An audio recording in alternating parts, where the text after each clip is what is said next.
করবো চিকেন কিমার খাস্তা কচুরি। তার জন্য চিকেন কিমা নিয়ে নিয়েছি, আলু কুচি আর পেঁয়াজ কুচি। এবার প্রথমে আগে আমি ময়দা নিয়ে নিলাম পরিমাণ মতন। ময়দায় চিনি, নুন আর ময়ামের জন্য সাদা তেল দিয়ে ভালো করে ময়াম দিয়ে নিয়ে তারপর ময়দাটা ভালো করে মেখে নিলাম। মেখে লেচিও কেটে দিলাম।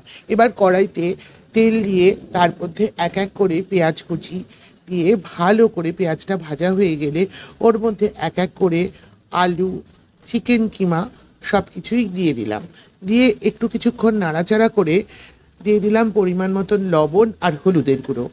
এবার সেটা দিয়েও একটু কিছুক্ষণ নাড়াচাড়া করে দিয়ে দিলাম কাশ্মীরি লঙ্কার গুঁড়ো, জিরের গুঁড়ো, শুকনো লঙ্কার গুঁড়ো আর গরম মশলার গুঁড়ো। এবার দিয়ে দিলাম 2 চামচ আদা রসুন তার পেস্ট।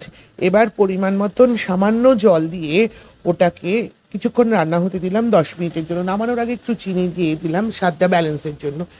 এবার একটা থালার মধ্যে ওই পুরটা আমি ঢেলে ঠান্ডা করে নিলাম। এবার হাতের তালুতে সাদা তেল মেখে নিয়ে ময়দার লেচিগুলো এক এক করে বাটির মতন শেপ করে নিলাম। তার মধ্যে মাপ মতন পুর দিয়ে, পুরটা এতক্ষণে ঠান্ডা হয়ে গেছে, এবার পুরটা দিয়ে ওটাকে মুখটা বন্ধ করে আস্তে আস্তে খাস্তা কচুরির শেপে দিয়ে দিলাম।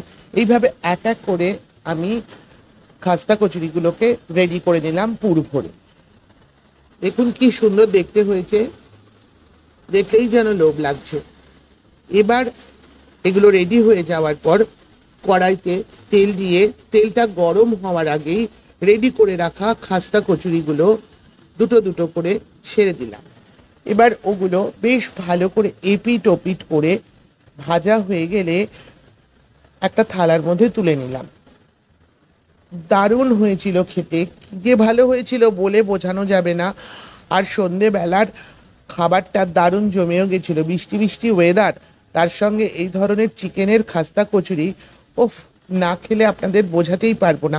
আপনারাও এইভাবে বাড়িতে করুন, দেখবেন দুর্দান্ত লাগবে খেতে।